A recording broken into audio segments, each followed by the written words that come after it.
Hello, everybody. Welcome to Sonic Talk, episode 708. I'm trying to think if there were any kind of model numbers or anything we could, nomenclature we could add to 708, but I couldn't honestly think of any. There might be some fishing equipment, but it's the wrong show for that because this is actually a show to do with music technology, to do with streaming, to do with live production, to do with music production, to do with synthesizers, drum machines, software, sampling, all of the technology, or just instruments to do with the business and the activity of making music, whether it's professionally or amateurly, however you choose. So I want to say thank you and welcome to everybody. This will be about an hour show. About halfway through, you'll be hearing from our friends over at iZotope, who have some news for you regarding their subscription service, as well as a discount code we can offer you, which is actually very reasonable and is ongoing. And you get to see the new landing page. I want to say hello to all our friends in the YouTubes and in the IRC and also in the Discord. I'm not sure if we're having the IRC posting to the YouTube today. It may or may not be. I'll have to wait and see, because it could be because Dom's not here and he's got busy stuff to do. I know we've had a lot of his time recently, so I hope he's having fun. Maybe he's gone fishing. Who knows? Anyway, let's say hello and welcome to our friends, our panelists. We'll start. Actually, usually I say going over to America, but actually it's Rich Hilton over there, and he's actually in the UK, where he's, I guess, before, prior, or after a Chic gig. I don't know. What stage are you in production today? Today it's lay around and wait for the next thing to happen day. Actually, today was buy a new Rolly Seaboard day. Ooh. Oh, did it come out? I missed that. That's really annoying. I should have caught, because I was thinking last night, you know what? I'm sure it was sometime around here and it came out. Damn, I didn't. So have you got the skinny on that? Perhaps you could fill us in, because I sure as hell haven't. Well, it looks exactly like the last one, except the body of the thing appears to be more of a machine gray rather than black. The keyboard and the controls all continue to represent as black, but the surround frame appears to be a bit gray as compared to the original. And that's about as much as I know. That and the price are about everything I know about it. The price is larger than the previous one, and they're charging for the case now, where they were giving it away the first go. So there you go. There it is. Keyboard Rise 2. There we go. Oh, it's more expensive. That's disappointing. I thought maybe they would figured out the. That is disappointing. Well, I mean, but it's good to see it's there. Yeah, all right. I don't. Oh no! I don't want. I just want to have a look at the webpage, if that's okay. Right. Okay. Oh well. Okay. Well, thanks, Rich. I'm sure we'll be putting some news about it. I should have probably been on top of that. They announced it so far ahead of time that I'd forgotten about it. So as relates to your question, we're here because last night we played this benefit concert for Ukraine in Birmingham. Yes. With a whole bunch of other British artists. It was broadcast live on ITV, presumably all over the world, and raised upwards of £13 million. Wow. Well done. Well done. And we had the great privilege to close the show, which I think is incredible for a band playing old music like we do, and was honored and thrilled, and seemed to come off well. And we have another gig this coming weekend, which is a private gig somewhere. And that's why I'm here for now. I'll be back this summer, all summer. But that's fantastic news, Rich. I'm really pleased. I knew I'd forgotten that you were on that show, of course, because you've had a bit of a weird week, I'd imagine. But maybe we'll come back to that, because I'm going to introduce Gaz as well. But thank you for the update, and particularly the Rolly news. Even on tour, Rich is on top of it. And we've also got Mr. Gaz Williams, who's there in Bristol, music technologist, bass player, live player. Are you a streamer? Are you streaming tonight, Gaz? Yeah, I think so. Yeah, I plan to 8 p.m. Possibly with a guest. So not entirely sure just yet. But yeah, I'll definitely fine. Yeah. But yeah.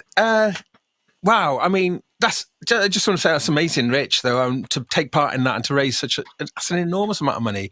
What did Live Aid make? I mean, God, that was considering I don't know. that's It's a good question. hastily put together, I guess, that concert. That's an amazing thing. So yeah, congratulations for that. Blimey. Thank you. Also, just music being still that vital thing that just connects people and sending out the right messages. Love, I'll have to check it out because I definitely want to see. I did see a photo of it this morning, and it looked like a massive. I don't know how many people were actually in person, but it looked like a heck of a lot. Was it at NEC, Rich? It was what is now known as Resorts World Arena at NEC. Oh wow! I can't keep up with all the kind of changes of the like the Staples Center is no longer the Staples Center. It's like Bitcoin or something. It's kind of bizarre, all these bizarre changes, and everybody can't remember what the venue's called anymore. Right? Well, there's a casino, a Resorts World casino, not surprisingly, next door. So apparently they've either taken over an existing building, which is what it looks like to me, and remodeled it and made it their own, amongst a giant number of giant buildings at the NEC, which we've played before. Yeah. Well, I've been. Go, guys. Yeah. Just going to say, for years and years and years, it's just been the NEC, hasn't it? Years. So just to sort of switch gears and, but that was the main. That was one of the biggest gigs always in Britain, wasn't it? The NEC. So. Yeah, I've seen once. I went to see One Direction because my daughter was of the age, and we managed to get. We had a friend who was working as a TM, so we managed to get tickets. And I've seen them at the end. I think I talked about it on the podcast because I remember going there, and I felt like really out of place. It was me and Jane. We were there, and then our two daughters, who were my daughter and a friend of ours' daughter. They were about 8 or 9. And when you consider the average age of the children in the audience, the peak amount of is like 800 to 1K fundamental of however many thousands of people screaming was excruciatingly uncomfortable. It made your teeth rattle. It was. I've never experienced that level of mass hysteria in a kind of positive, because it was very positive mass hysteria. It was euphoria, I suppose, but it was so weird and such a weird sensation, particularly because I'm so very, very far away from the target audience. It was really bizarre, but very, very interesting. Yes. Well, okay. Well, sorry. Yes. I just wanted to show off. I've seen in the NEC, Yes, Rush, and Steely Dan. So yeah, I just wanted to say that because those are three of my all-time faves. Oh well, I don't think I've seen anybody else there. I don't think. I think that was it. I mean, but good for you, Gas. Very pleased to hear that. Right, let me just. We should probably do a topic. I'm sure there's one. Oh, before we go, I wanted to say, check out this Soma Labs. Rumble of Ancient Times review from Midi-Era. That's out today. That's just come out. So, do check that out. That's online at the moment. Right, what's our next? Let's see. Well, Gaz, you should know all about this because you sent it in. So, Thorsten, can we have a few highlights of some of this amazing equipment here? Yeah. There's a very complicated setup going on. Huge amounts of Eurorack. I can play as much of this as I like because it's ours. But this is Gaz in Bristol at the Trinity with Torsten Cushioning. I don't know if I spelled that name that right. I'm sure Gaz will. We had a rig tour. It was just fascinating. It's done really well, Gaz. Thank you so much for doing that. I mean, it was because you went and I saw that and I thought, I should have organised that. I mean, I had COVID at the time, so I wouldn't have been able to go anyway, even if I had organised. But thank you, and I think Rich Olpin was on camera duties as well. So thank you for that.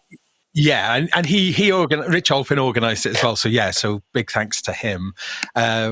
Thorsten, what a lovely, lovely man he is, really, and fascinating. Big thanks to him, really, for letting us have a look at his amazing setup. And I'm sure those features those little videos kind of go into quite a lot of the detail. But I was fascinated, really. I mean, some people kind of questioning the use of the modular, but improvisation at the end that they do at every concert is largely modular driven. And I just loved that aspect when he was explaining that about that. Because I asked him, are all the tracks backing tracks? And he said, well, I use a few backing tracks of some drum things, but what they do, though, is they always do a pure improvisation at every concert, and they try to they decide in the sound check a few things. They decide on the key, and they decide on the BPM, and often based on the actual acoustics and dimensions of the place that they're in. So really binding that pure improvisation to the performance space. And I thought it was really lovely because that's a continuation of really important sort of aspects of Tangerine Dream. Because there's been a little bit of people, they've experienced this since obviously the passing of Edgar Froese, in 2015, that people questioning the legitimacy of calling it Tangerine Dream when Thorsten, who's essentially the head honcho now, he wasn't even born when I think they put their first album out or few recordings, and that there's no original members in the band. It's interesting, isn't it? Yeah, coincidentally, the following week, I'd just been to see Gong, and Gong had a very similar situation. David Allen, the long-term band leader, he sadly passed, but he knew he was going to be dying, so he. And very much like Edgar, handed over the reins of Gong. And it's almost this thing about that those bands are infused with a philosophy rather than the individual. And to keep that philosophical, musical motion forward into the future, I think it's absolutely fantastic. It's saying the music is bigger than the individuals. And Thorsten mentions in the interview that they, with Tangerine Dream, regarding like the sequencing, that there's a lot of rules that make it Tangerine Dream. For it to be yes. I thought, okay, very interesting. So I'm sure those are the closely guarded secrets, or maybe you can figure it out. So he's the guardian of the rules, I guess, now. I mean, that's his kind of role. I did meet him in Berlin, actually. He came and said hello because he's a watcher, or has been a watcher of Sonicstate. So it was great to meet him. I think we met him at a nightclub, or on the way to a nightclub, which I'm hoping to enjoy again. We didn't do any of that last time, but in May, maybe, because I've had COVID, I feel kind of invincible. Maybe I'll catch something else. But, I feel like I might be able to. I've got a few weeks of kind of maybe time where I'm unlikely to get sick, so I could go and have a drink among people. We'll have to see. Rich, we were talking previously in the show, before the show, that I'm not really that familiar with Tangerine Dream. It's crazy. I think it just because when it was really big, I think at the time they were massive. I was probably being weaned on kind of Jean-Michel Jarre rather than Tangerine Dream. So that was my kind of early electronic music fix. So it's a different, it was a different thing. So I'm not familiar with the stuff so much. I feel kind of like I should have listened to their entire back catalogue before running the show, but I didn't get a chance. Well, in 1975, I was at Ithaca College, and I met Andrew Schlesinger, who some of you may know, for the first time. And it couldn't have been more than a week later that he played me the most recent two Tangerine Dream albums, which remain my two favorite Tangerine Dream albums, which are Phaedra and Rubicon. Yeah. And in 1977, we went together and saw the original, well, not the original trio, but the trio with Chris Frank and Peter Baumann. And it was mind-blowing. And we immediately set out to try to create an environment for ourselves like that, where we could use synthesizers in an improvisatory context and make ensemble pieces. And he has a recording of our attempt that apparently he's threatening to release, so we'll see if that actually happens. But it was incredible to sit over by Peter Baumann and watch him work that night. It was memorable how brilliant he was, how adept he was with the gear. There was never any stumbling at all. Of course, this was the days... Well, no, it wasn't really the days before backing tracks, but they weren't using any, or at least I couldn't imagine them to be using any. It looked all like it was coming from those three guys, and it was magical and wonderful.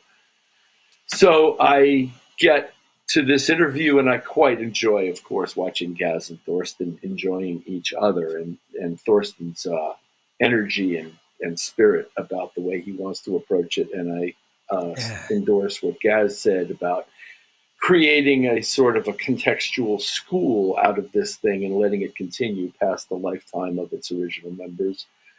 Chris Squire did the same thing with Billy Sherwood before he passed away, with respect to his position in Yes, for example. And it's a good thing. I'm happy to see all of this. And I listened to a little bit of their most recent recording before the show and thought it was pretty good.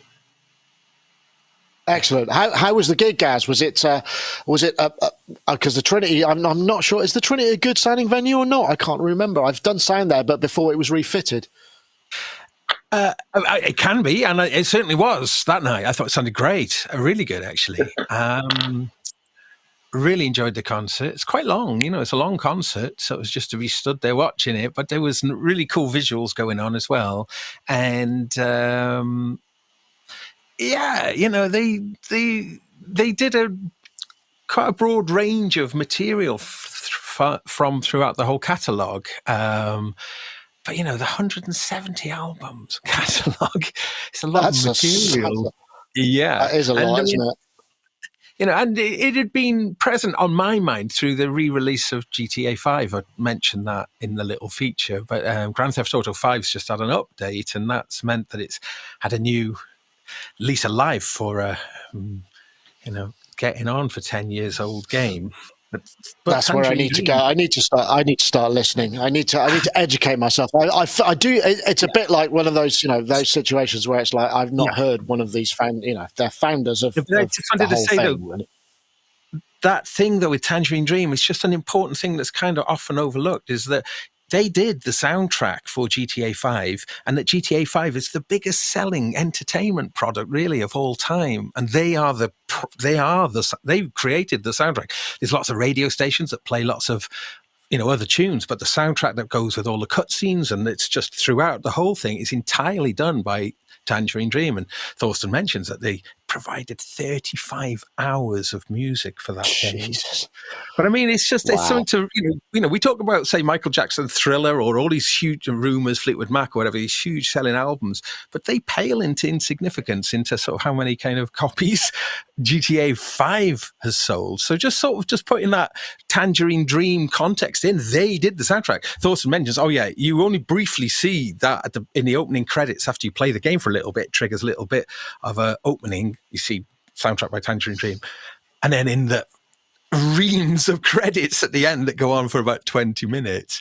But it is the primary soundtrack. So I just wanted to mention that. Sorry to cut in there. I just wanted to really mention that though, because I think to recognize that they have done the soundtrack for the biggest selling product of all time. Music entertainment product. Yeah. Well, if you want to check them out, they're in Europe, I think, at the moment. That's the From Virgin to Quantum Years tour. I think, what's that, Thursday? June. Oh, they're taking a bit of a break by the looks of things. So they're going in, is that Thursday, June? So I can't see what that, Amsterdam, Brussels. So yeah. So they were in Europe for a little while, but now they're taking a break and they'll be back at it, I'm assuming. But yeah, thank you very much to Gaz and Rich Alpin for sorting that out for us. It was great. Very much a foresight. So yes, well done. Okay. I think what I'm going to do now is just because there's only one this week, I'm going to bring up the subject of our friends over at iZotope, who want to tell you a little bit about their subscription service and all various other things too. iZotope Producers Club is a one-of-a-kind membership for producers ready to take their tracks to the next level. So Thorsten, can we? Oh, beg your pardon. I'll start that again. Producers Club is a one-of-a-kind membership for producers ready to take their tracks to the next level. Once you join, you'll gain access to powerhouse iZotope plugins and a curated selection of tools from our partners, such as Melodyne from Celemony. Plus, as long as you're a member, you'll get every future update to the iZotope plugins in your membership for no extra cost. We'll also regularly serve you new curated content like exclusive inspiration-sparking sample packs and preset packs, and industry-leading training ranging from our own tutorials to vocal production lessons from the world-renowned Berklee Online, taught by Grammy-winning producer and engineer Prince Charles Alexander. With new content being added every month full of valuable production techniques, tips and tricks, and solutions to common production problems, becoming a member is an investment in your career that grows as you and your career do. For more information on iZotope Producers Club, head to iZotope.com. And once again, of course, we thank them for their support. And this was what I'd say. We've got a new landing page. If you use the code SONIC10 at checkout, you can claim 10% off. And I'm looking up here at the top. It says there's a flash sale. You can get Ozone 9 on Neutron 3 Standard for $79 each. And as far as I'm aware, you can apply that Sonic 10 and you can save an additional 10% on that. At least that's the way it's been all the way up through to now. So if you want to get those for just over $70, that looks like a pretty good deal as far as I'm concerned. So yeah, thank you very much to iZotope for their continued support of the show. Very much Right, what do we got next? New Boss Echo Pad. This is actually it's kind of linked really to the whole Tangerine Doom with Tape Echo. I mean, similar sort of era. So we'll just throw this one in. These are new Boss Space Echo pedals.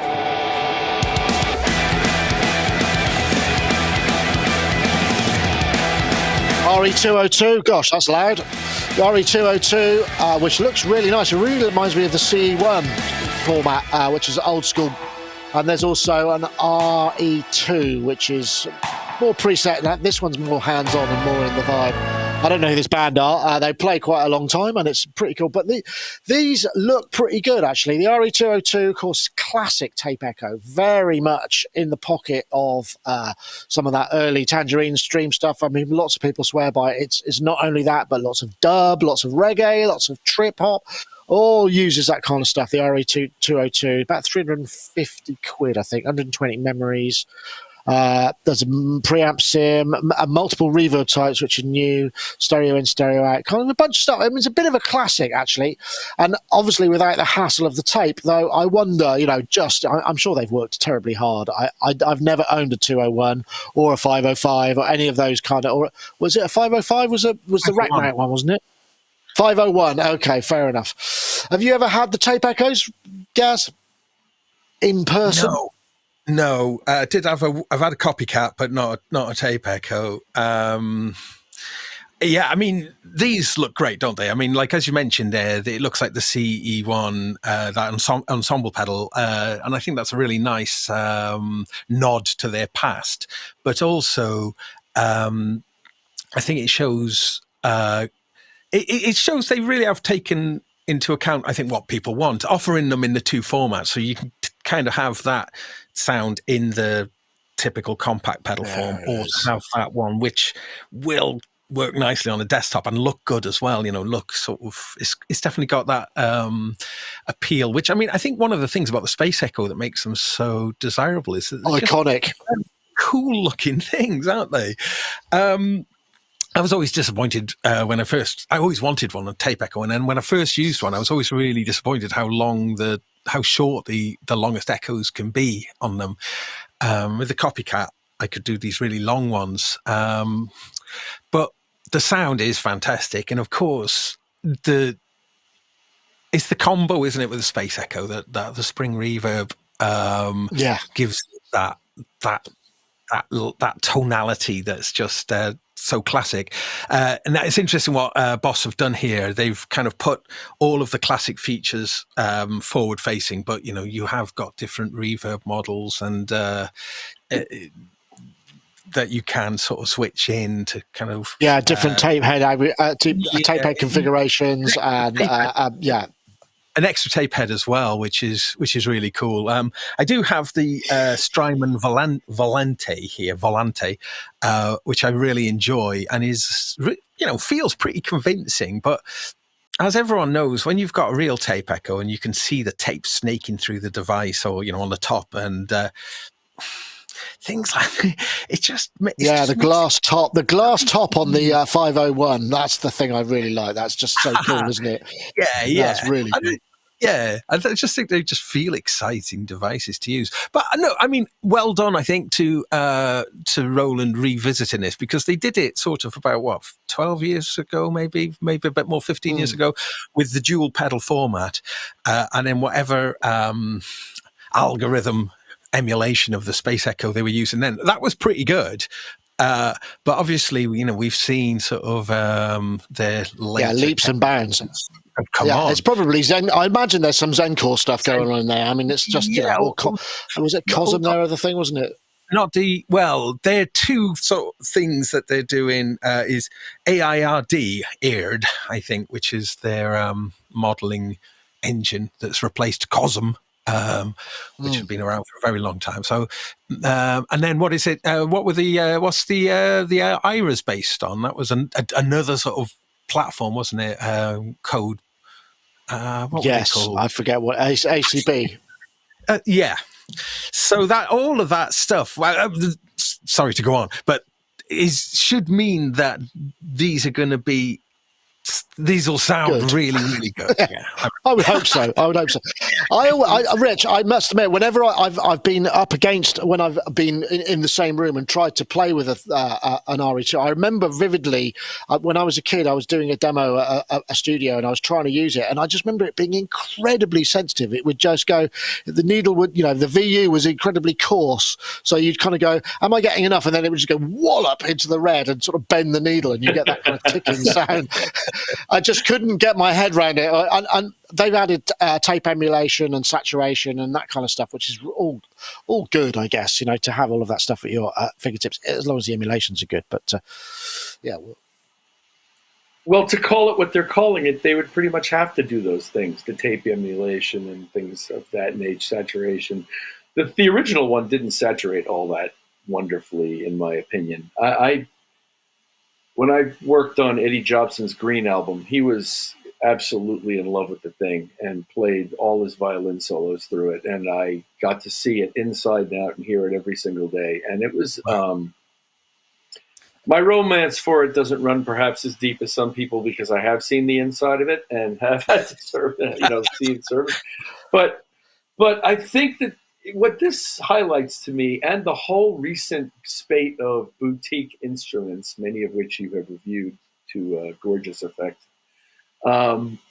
is that clearly at some point there was a corporate meeting in which they said, all right, we're going to remake all of our classic gear into a small format product that we can sell for less than X number of dollars before Behringer does, or before somebody else does who emulates classic gear. So let's get our own classic gear out in a nice small format package, sounding great and working well, before the market becomes saturated with other people's versions of our gear. And that seems to me to be what they're doing in the synthesizer world now, in the effects world, and with the cloud, with making these things available in the cloud as well, in their cloud service. It's interesting. It's because, I mean, when they started all the cloud and because we might get onto another story, which is again similar kind of Zencore and DSP technology from Roland. At the beginning, there's this massive resistance to it because it requires a sort of subscription of some kind, or a kind of licensing, which requires an ongoing thing. And many of us have been very resistant to that, but actually it's sort of, as it becomes more and more the norm, there are advantages and disadvantages. But this, I mean, obviously you just own a piece of hardware. And of course, because it's essentially a kind of custom DSP unit that you can presumably feed different firmwares into as they sort of improve or increase the number of reverb algorithms, or the length of the tape, or whatever, the tape formulation. I mean, they can do all of that stuff. I mean, I don't know how Roland are in terms of supporting that, for how long they would. I mean, because they're going to move on. But I mean, the amount they've invested in this particular set of DSP code base, maybe we'll see it stick around for a bit longer, because everything else has been somewhat more transitory, whereas this feels like it's underpinning pretty much all of their new products. So we'll see, I guess. But yeah, it's available now, and you can get it if you wish. Now, I wasn't sure whether to go with this one next. I suppose we could, but just because it is kind of new, and it's new news. So I'm going to hit now. If I do this right, I'm just trying to remember if I do that. and then I do that. This is the news of Røde's. Basically, Røde's new headphones. The first time they've done headphones, which is kind of interesting. They've always been, they really are pioneering it, certainly in video mics and whatnot. The NTH 100 closed back headphone, kind of designed really to be comfortable, to be full featured. I mean, there's lots of little nifty little things in there. The way they're using the drivers, the way that they've added the kind of material around the ears to make it comfortable for long periods of time. Because obviously, if you're content creating or using headphones a lot, you want them to be comfortable. They're about $150, I think. Another cool thing that I noticed about it is it's got a locking device for the actual head band, so you can set it to be exactly the same and it's never going to move, so you can have color coding things on it. I mean, it's all just like, I suppose, nips and tucks when it comes to headphones. And from what I gather, I mean, I haven't used them yet, I haven't had an opportunity to try them. They seem to be pretty good, but it just sort of made me think, this is actually kind of a fairly major shift for Røde. We use the Røde Video Go mics, I think, in our for our show stuff, and they are really good. So I'll be interested to see how these can sound. I don't think they've done any other headphones, but it could be that they're going to increase some more. Do you wear in-ears a lot, Rich, I guess? So that's probably what you've got with you just for portability. Do you have over-ears? Do you use those, or do you kind of tend to stick with, you've got your in-ears, they're tailored for you, you know how they work, so why use anything else? For my purposes, rarely do I need over-the-head type headphones in the work that I'm doing. If I'm in a large doing basic tracks with other live players, then typically, yes, you'll wear the headphones that the studio is providing, or you'll bring your own. I have a pair that I like by Blue, which is also a microphone company. Yeah, that's right. The fact that people who deal in dynamic transducers for a living decide to move either from microphones to headphones or in the other direction is no surprise, because they're essentially very similar devices. So that isn't surprising. And Røde seems to be making some serious inroads into their microphone world, and doing very well and being featured as on no less a distinguished podcaster than Nick Bat. So I think that think that it's very possible that these will be wonderful, but of course you don't know until you've heard them. Actually, I should say that I'm not using the Røde anymore. I'm using the Heil PR40 as my main mic. I've got the Røde at home. None of us can tell. But, yeah, well, that's a good thing, right? I'm not. But no, I agree. It's interesting. I wouldn't mind trying them out. I mean, for me, again, once you go to in-ears, because I use headphones here, and I don't want to be sitting with a pair of headphones on camera so much if I don't have to. And certainly in trade shows, these are brilliant because they're small. I just take them off. Also, in a trade show environment, when I'm monitoring in the camera, I'm also able to, mask some of the sound because they're in my ears, and you get the same thing. But it's interesting. I mean, for tracking and whatnot, over ears definitely make more sense. I'd be interested to try this out, Gaz. I mean, have you got any Røde mics? Do you use any Røde stuff?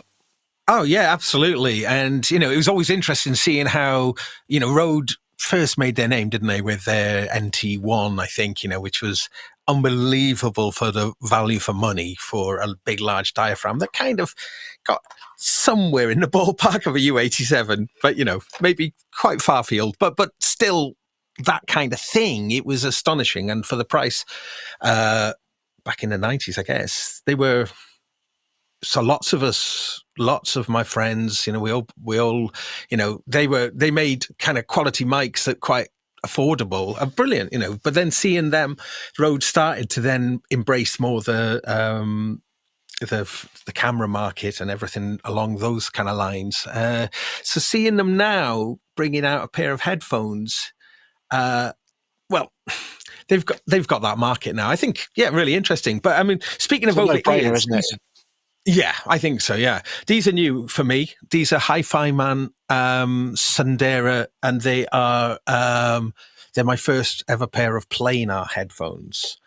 So they're very slim. So what does that mean? Is it like a kind of electrostatic sort of thing going on almost? Or yeah, and they are quite similar to like the Audesy sort of large circular ones. I think I need. When it's plugged into the Steinberger interface behind me, then that drives them really nice, and the SSL does as well. Drives them really nicely. What I've got them plugged into at the moment, not so much. But when you use planars and you drive them well, they're really interesting to do work on. I did a whole bunch of edits of some live performances and mixes. I did a bunch of mixes with them, and then I listened back to the mixes on speakers, and I was really pleased because when I was doing the mixes, I was thinking, God, these things feel incredibly open, and I could really hear small adjustments that I was making. Obviously, you've always got to take into account the weird stereo, but I was mostly working in mono, so that was all cool. But really interesting planar. So I'm just having my own little planar sort of journey at the moment. I'm not trying them. I've not tried them. I like I say, I now stick with in-ears. They just sort of work. And once I discovered I could buy a cheap pair on, I've got a pair of. I've got some nice monitors. We've got some Adam audio, and we've got the Genelex. So if I need to hear something in more detail, then I would do that. But just in terms of operational, I mean, headphones have almost become utilitarian, haven't they? And certainly in the domestic environment, they have become a fashion accessory. The notion of the Beats, and it's like a Skull Candy and that whole thing, which they weren't necessarily fantastic headphones, but they had a real sort of, it's like sneakers. There's just if it's the right brand, you're wearing the right brand, and that's part of the uniform of your clan or whatever, that's totally fine, but they've become this sort of thing that have become, is like buds. And I use the only other ones I use. Yeah, sorry, go. Well, a lot of people in the, doing Foley work, out in the field or whatever, and using Røde products, they've got it's quite remarkable. It's taken them this long, isn't it? Really, I think that's the I suppose you're right. Yeah, that's a fair point. Yeah. Anyway, check them out. 104. I think they're about 150, not 150 bucks, 120 pounds. I might get in touch with them because we do have occasional kind of connections with Røde, and it would be interesting to see. Maybe I'll get them for panelists, and we can do like we did with Blue that time, where everybody got to try them, and we all got. It was like a group review, and it worked quite well actually. So maybe I could talk them into it, and we can. I can blag some swag for our panelists. Those Blues fell to bits on me though. They absolutely just all the black stuff just all peeled off, and they ended up being. They're very tight as well. They sounded fantastic, but they were quite tight. They're not. I don't like to wear them for very long periods of time. They kind of clamp your head a little bit. But I mean, I guess that's part of that, because with any headphones, if you push them in a little harder, you get more low end, you get a better kind of fuller sound. So yeah, but. They were quite groundbreaking at the time. I mean, it must have been nearly 10 years ago now. They did sound amazing. Okay, right. Let's get on to let's see this guy. So I'm going to go. This is another Roland thing, because I was kind of flacked quite heavily for not covering this at the time, and I can't believe. I told you I was ill, so maybe that's the reason. I'm Andy from Roland, and this is Fantom O. So this is the new Fantom 06, 07, 08. A kind of like basically approximately half the price of the base Fantom. The sound, workflow, and the ease of the Fantom 6, regular 6 is about 2,600, and this 6 is 1,249 for live performance. So it's like I suppose it's like the Modi X to the Motif, if you like. I mean, it seems like a very smart move. Fantom O has an easy to use and intuitive user. 16-part multi-timbral. You get obviously 61 key, I think it's 72 key and 88 key. No aftertouch, but velocity. And on the 8, you get the sort of ivory action. 16-part, you get multi-powered sampler with 2 gigs, 2 lots of stereo out, 16-channel stereo audio USB. So very much kind of dedicated filter controls and 16 performance pads. Fantom O features our latest expandable. I think this actually looks pretty good for the price, and it makes a lot of sense. I remember I did some work on the Modi X, or work. I mean, we had one in for a while, and I did some sort of jams on it, and I was trepidatious of the. I find workstations a bit intimidating because I think I have to kind of learn this whole new workflow. But by all accounts, what I hear, Fantom workflow is actually very slick and very easy. It's what do they call it? It's single mode, isn't it? So you don't have to kind of move around so much. I guess, Rich, you might have experience of this because you are going to see Roland or have seen Roland, but you use Roland stuff for live, the pianos at least. Have you played with the Fantom series at all? I mean, does this look interesting? I mean, it looks lightweight and affordable, that's for sure. Well, that's funny. What I just read. Last week, we played a gig in Bogota, Colombia, that we were going to discuss anyway. And they were unable to source one of my two keyboards, and instead I ended up with a Fantom G, I believe it was called. The thing is, it probably is G because it's gigantic, and it weighs 75 pounds.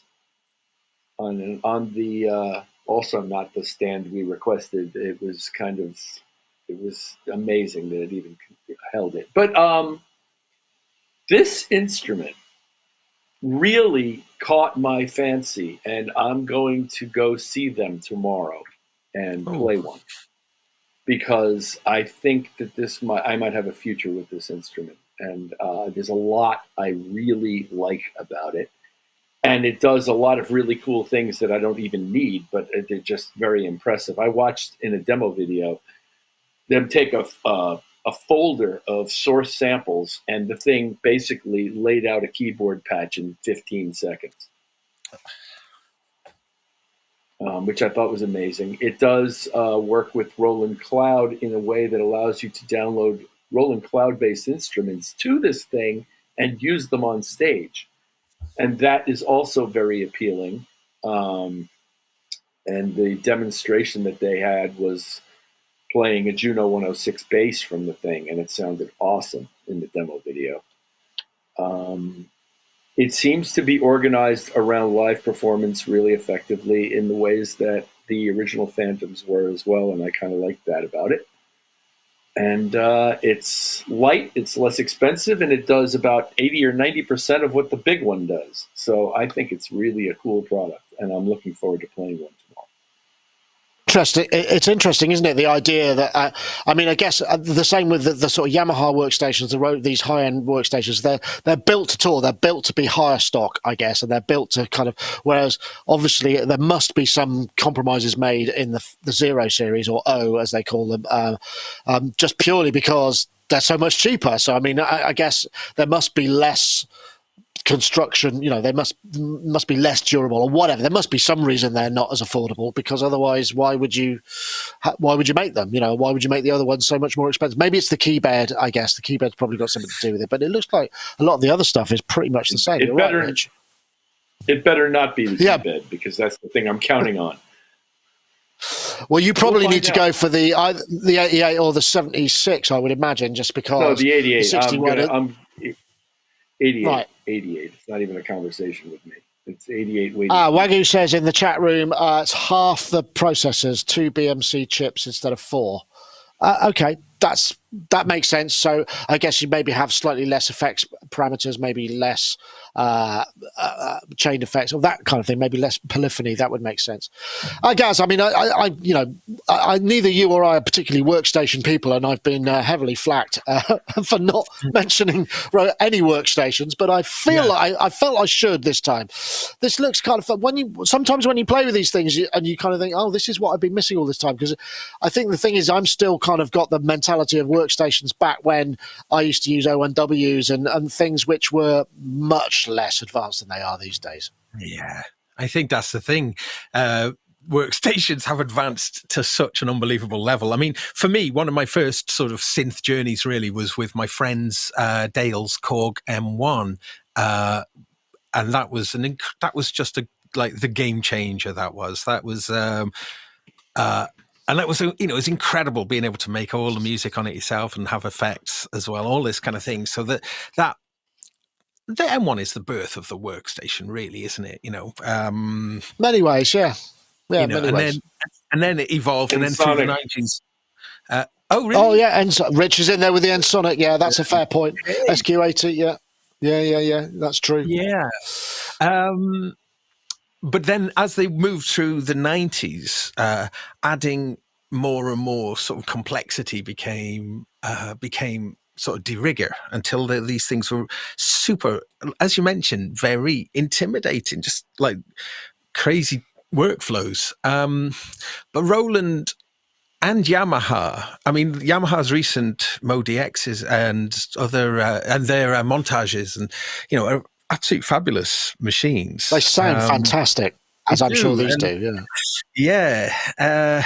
So I think for people who stuck with that workstation world, I guess, are in hog heaven now, aren't they? I mean, it really is.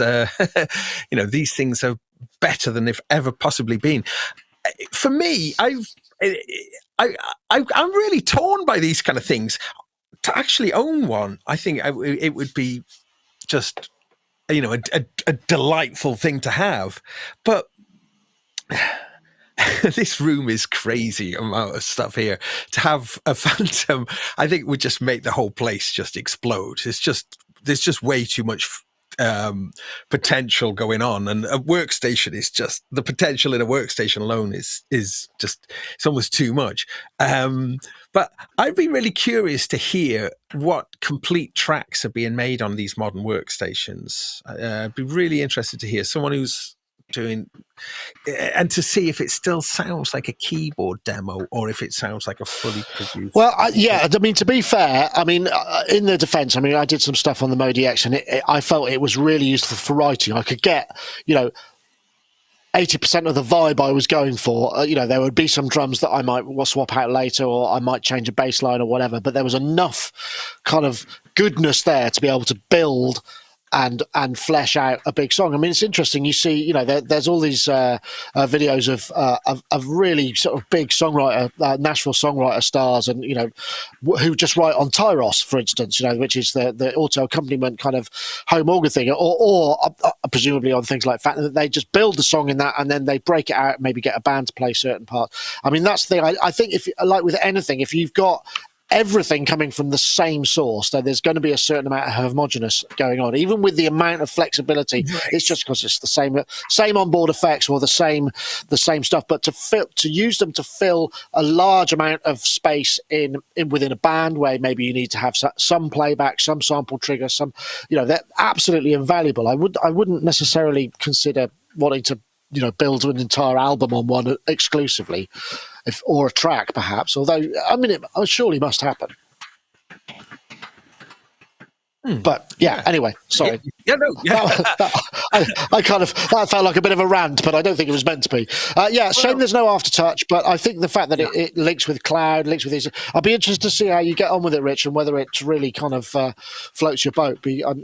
I hope so, because I think it would probably be, certainly for what you do live, it's going to be very useful, right? Yeah. Can you add audio track to it? Oh, sorry. Can you add audio tracks? Yeah. You get 2 gigabytes of sample playback, and I don't know if it'll do stems, but 2 gigs of sample playback could mean that you could presumably have, some sort of stem-based playback. I don't know whether it would work in terms of song pointers where you can pick up where you left off, or whether it has to trigger at the start, like the MC. Oh God, the phrase. No, I can't. What was it? The 107. I forgot what it was. The one I reviewed, which did have clips and launches, but it has a weird memory structure a little bit. Not the 707. The one after that, was it the Phrase Lab? Yeah, I forget. That you could write song. Yeah, that thing. What's it called? Yeah. So. What is the polyphony of this new Fantom? Because I think it's probably 128, but I'd have to check that. Does it say here? The specs somewhere, I'm sure. So the reason I'm asking that, though, when we were like, if you follow on from the point I was making earlier about, how the M1 and N-Sonic or whatever grew, polyphony was going up and up and up. But now in a way, it could have gone off in a particular direction where it could host just countless amounts of sound engines and offer 1,000 voices of polyphony. Hasn't gone that way. I imagine there must be a ceiling. I mean, you know, with if you've got 32-bit DSP processing in it, and you've got, I don't know, 64 voices. You know, the amount of dynamic range you get, and the amount of summing that you'll put if you're going up to, you know, past 128. There's going to be mush, presumably. You would end up, if you're coming out of the same DSP. I don't know enough about this, frankly, so I'm probably just shooting rubbish, but I guess Rich will know tomorrow. We'll have to ask him. Anyway, I just wanted to throw that one in there. I think there was one other. Now, we've got a couple of topics. I might throw this one in here just purely because it's a bit of fun and I've got a video to play. So let's just throw this. Okay. So I'm just here. I've got Bandlab song starter. I'm going to enter a lyric idea, and I'm going to go with Gazebo. This is what Tom and Beardy Man went for. So let's get it to generate ideas. So now it's obviously going off and doing its AI neural network. This is basically just an online part of the Bandlab studio, which is a really useful sort of online DAW, and this just an idea generator, which sounds incredibly cheesy and cheesy, but we can change the sort of mood of it with. I mean, yeah, this is awful to be honest, but let's try again. Sorry, we'll do Gazebo again. Actually, Gazebo again. Let's go. So assuming we actually got something that we liked, let's pretend that this next thing is going to be maybe sparking an idea. We'll then be able to open it in Bandlab Studio.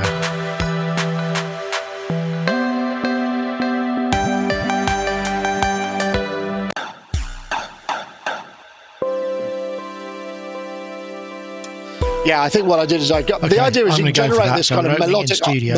So now it takes what it just made and turns it into. So I've got, you know, these are my audio interfaces. This is based in the browser. So the idea really is it's just a kind of game of chance, but you can influence it with a certain amount of lyrical input. This was actually in the same the same episode where we did the thing with Tom and Beardy Man, where they just sort of made this kind of hyper pop track out of a few words.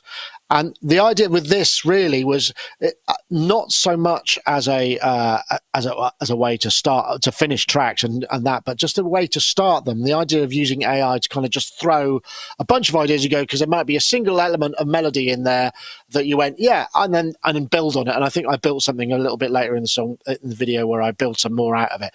And I just thought it's an interesting idea because this is all free stuff. This is, you know, Bandlab, and I'm sure there are other versions of it, but I just thought it was kind of an interesting thing. I'll come to you first, Gaz. I mean, because, you know, very much on the improvisational scale of composition, you know, that's sort of how a lot of your stuff comes together in the moment. Do you think that something like this might actually just give you a springboard, I suppose, more than randomizing your patch or anything else? Or how do you feel about the concept, I suppose? I think I just want to break it somehow, you know, just sort of try and get trying to make it. You want to get it to swear. Make sick, weird sort of things. In a way, when I was hearing what it was generating, I was thinking, oh my God, this is like you know, crimes against the, you know, music taste generator. So straight away, I'm thinking what could I do to make it really unpleasant and really disharmonic, you know. That's just me, and I'm a bit that's odd. interesting. But I do really like the way you can just instantly sort of boom, drop it into the Bandlab DAW. And we have mentioned Bandlab a few times, and it is quite bonkers of what they are offering as a free thing. It's very easy just to, you know, we've got our sophisticated. Well, there's a few of these things. There's also Amp Studio as well, which does the same. The only problem with all of these things is the latency from playthrough to something happening. So if you plug a MIDI keyboard in and you're playing a note, the latency, because it's in the browser, is just, it's too much. It's the problem. Yeah, that's. Well, you know, I said it before, but latency is the condom of music technology. You know, I would suggest that as a show title, but I feel it might be a little contentious. But yeah, Sorry. I know. I mean, I'm fully aware that really I'm kind of like pitching this to two people who have creative brains and would probably find this an anathema. I mean, I think the thing is when there are lots of, because quite often I might throw together loads of little 4-bar ideas, and never finish any of them, and this kind of almost leapfrogs a little bit of that. So I just kind of go, yeah, that sounds all right. And then I'll strip most of it out, revoice it or whatever, but it might give me a kind of idea of a counterpoint between what the bass is doing and what something's doing on the top and go, oh, that's interesting, but I'd make it go in a different direction. Do you find it, in terms of creativity aiding, do you need anything like that in your life, or are you happy always with what you come up with? Do you feel like you could rely on your own imagination to always be able to sort of kickstart something? That. Yes. Exactly. That. Yes. That. Right. Look, if I ever reach a point where in order to create musical inspiration, I have to use somebody else's idea, I'm in the wrong business.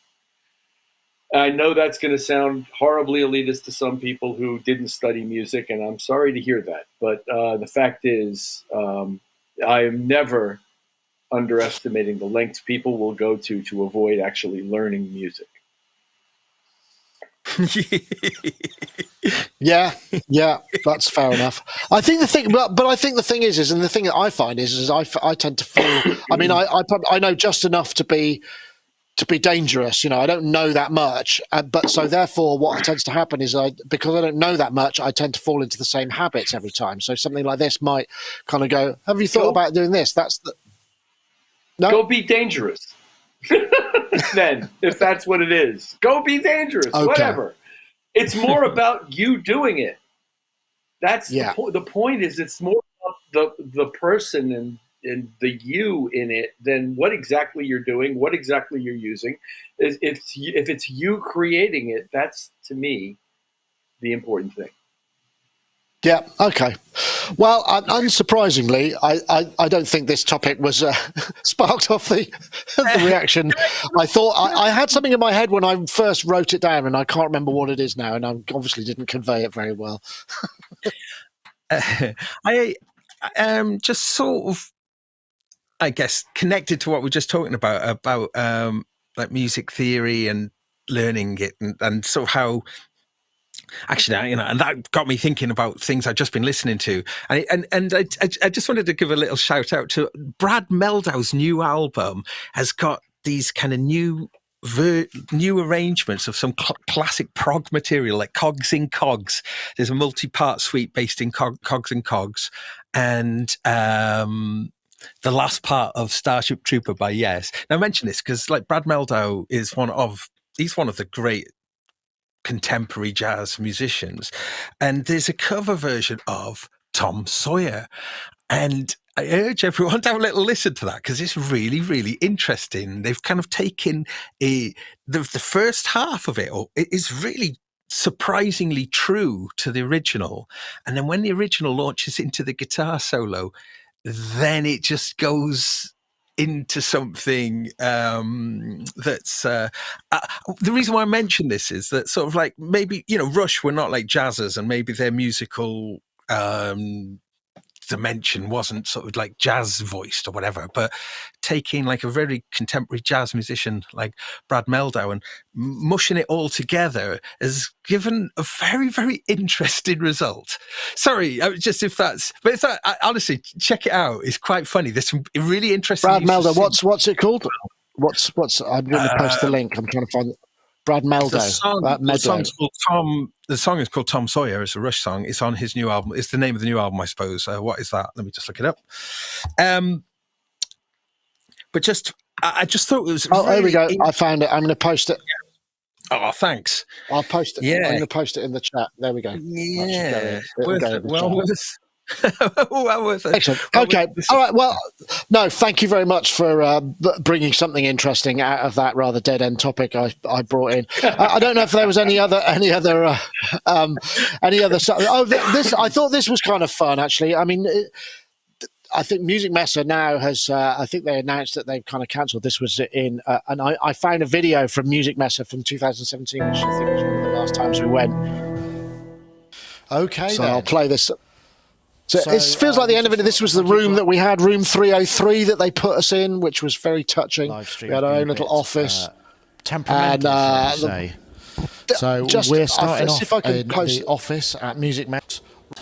If I move it, the size and the scale of this, that side of things. of this was astonishing, and the fact that it's gone or is no longer And that's the front of it. Then we're going to go, and then all the way down there is. I think there might be sort of just as vinyl. amazing to me, and it kind of made me think a little bit about the transient nature of it, and how I'm so looking forward to going to Superbooth. I'm missing these kind of events. I miss the ability to be able to go and hang out with a bunch of people who are all into the same thing. I mean, gigs are amongst the few remaining options that we have for that, because there aren't especially with trade shows that are perhaps less encompassing than kind of, domestic electronics or whatever. And I just thought, A, that was sad news, and B, what are we going to do about it?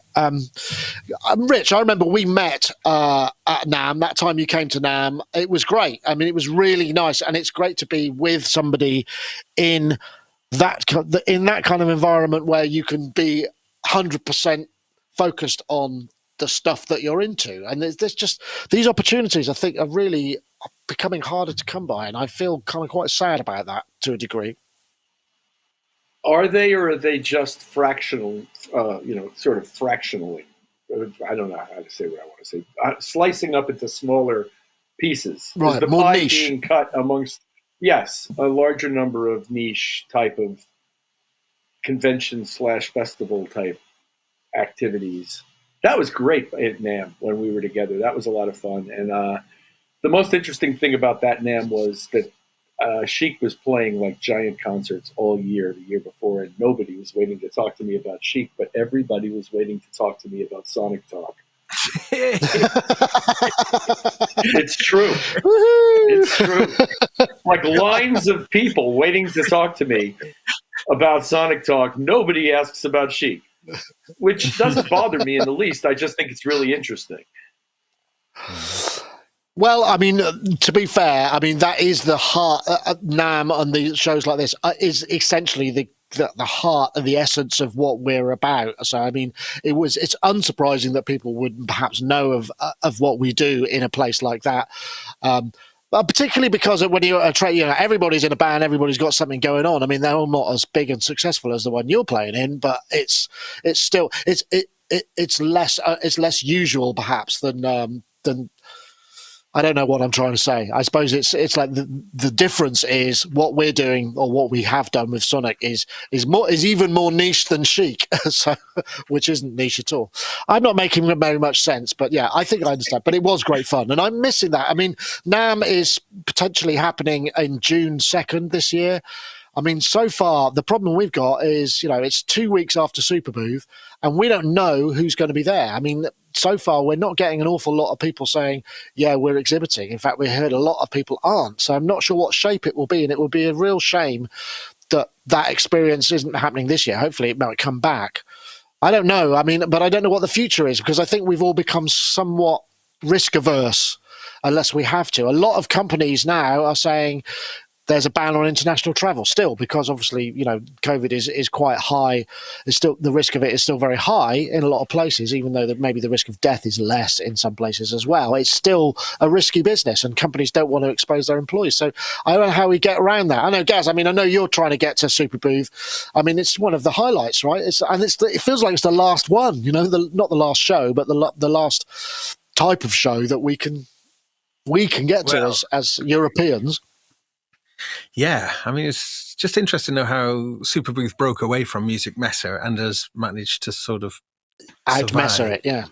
Yeah. We got to support them.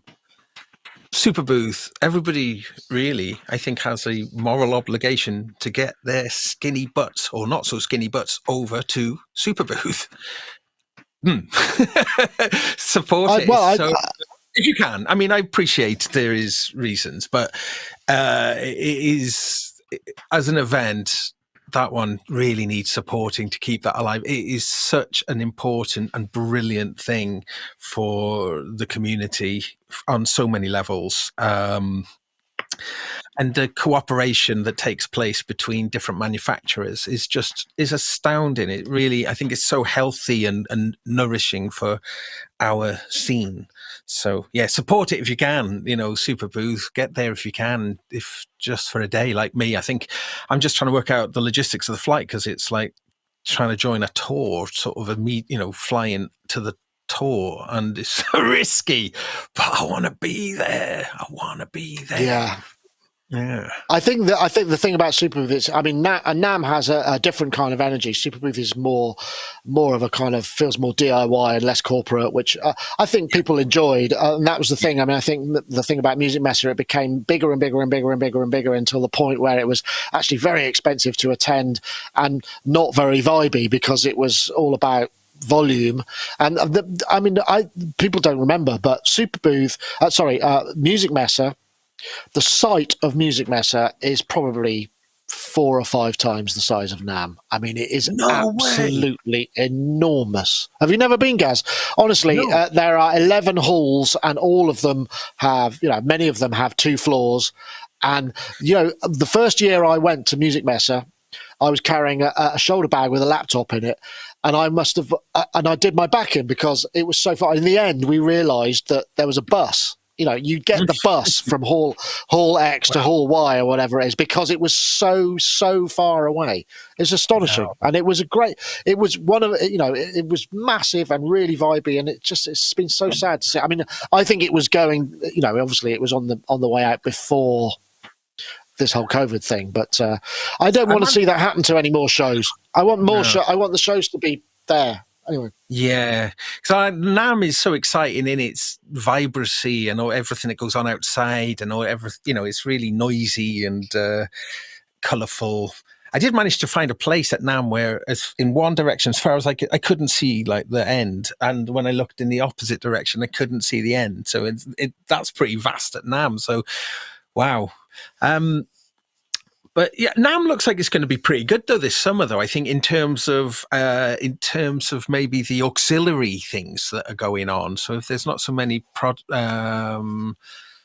launches or the like going on, so like a big part of NAMM is all of the other things that happen, the concerts and the talks. Yeah, so that's true. I think that sort of side of things. Yeah, I think that, I might go to NAMM.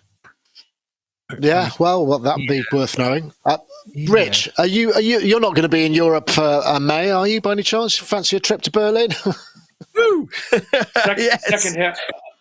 Second half of May is when we come over and start going crazy. And some of it's back and forth across the oceans, and some of it, when is Musikmesse?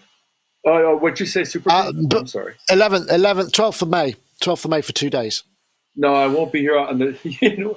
I won't be here on the 12th of May. Yeah. That's a shame. Never mind. I'd love to get you to there because Messe was great, but Frankfurt is a pale shadow of what Berlin has to offer, shall we say, or different. Depends what you're into, I suppose, but Berlin is a great. Anyway, it's a sad day that Musikmesse didn't make it and became smaller and smaller. And it's still a massive hall. They do lots of stuff there, but just not that. They're still doing Pro Light and Sound, which is more to do with sound reinforcement and the big stuff, the big show things where they use the big halls to put all those systems in place. So it's still got a purpose, but it just feels a little, it's a bit shedding a tear for all those great years we used to spend at Musikmesse. Anyway, we're probably at the end of the show. I feel like we've made it. Thank you very much, everybody. Thanks to all of the chatties and everybody in the chat rooms. There's the Restream, there's the IRC, there's the Discord, and there's Facebook Live and Twitch and all of those places that we stream as well. But Rich, thank you so much for joining us. I hope you have a great time, Roland, tomorrow, and enjoy the Phantom. They're calling it the Phantom O, but it's definitely a 0. So I don't know kind of what's going on there. Have a word, see if you can get them to change the branding so it sounds a bit more on the case. And I hope you have a great gig. They should do a Thank you. keytar version called the Flan Flinger, shouldn't they? A key like The Fantom. The Fantom. The Phantom Flan Flinger, and have like a kind of like saucepan headstock as well. That would be my advice to them. Okay, yeah. So you could, for pancakes. Yeah, that could work. I think that's a good idea. Anyway, Rich, and I hope you have a great gig. I hope you have a great gig. Thank you. And It's a pleasure always. And guys. you're around for a little while, so maybe we'll get a chance to hook up. That would be really good. Fantastic. We will. And Gaz, thank you very much for joining us too. You're going to be streaming tonight. Have you formulated any kind of notion of what that's going to involve yet, or are you just going to wing it? Well, in front of me, I've got the tracker connected to the. Let's see what I've got it connected to. I'm just unplugging, so it's currently not connected. Using the tracker as a MIDI sequencer, driving the Nanobox. And it's quite interesting because the Nanobox is 8 voices and you've got 8 tracks on the tracker.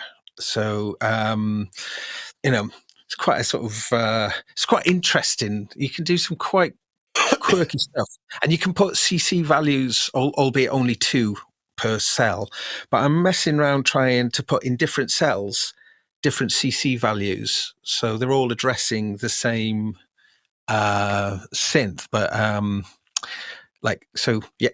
8 tracks, 8 MIDI notes, and then 2 CC notes per track. Yeah, some exploring. Yeah, it's fun actually. The Polyend tracker is really interesting because people who've never used trackers like me, when I first saw it, I was like, oh my goodness, I just do not connect with this at all. And then once I got into it, because the hardware is it's such a beautiful piece of hardware. It's very sort of OP like in the quality feel of the hardware. Yeah. And the performance mode is the really cool bit. If you get that's just cool. Such a really cool. So in this case, you can, because on the performance mode, you've got lots of different parameters that you can affect in real time of any pattern. Yeah, a snapshot. You can change. You've got. You can actually take track 1 from pattern 1 and play track 2 from pattern 2. So you can sort of jam which tracks from different patterns play together, and I've not really seen that on anything else. No, it's a very unique workflow. Yeah. Well, good luck streaming that live and explaining what's going on while running while running a show and trying to figure out how to use it. I mean, kudos to you if you could pull that off. I'm sure it would be fun. I'm sure everyone knows that I won't, but we can certainly try. Anyway, chaps, lovely to have you. Like I say, thanks to everybody in the chat rooms and the Discords and all of that stuff. In fact, I should probably do a quick plug if you want to join us on Patreon. You feel free. We've posted up a few samples from the Rumble of Ancient Times. There's a few other bits and pieces. We're slowly putting up some of that archive material. I spent a couple of days digging out from various different shows. There's a load of Musikmesse stuff up there, which I'll put up as well. If you want to join us, that would be most appreciated. But anyway, thanks everybody. And I'll just switch to our final screen. Chaps, that was Sonictalk for 708, wasn't it? See you all next time. Take care. Bye-bye now.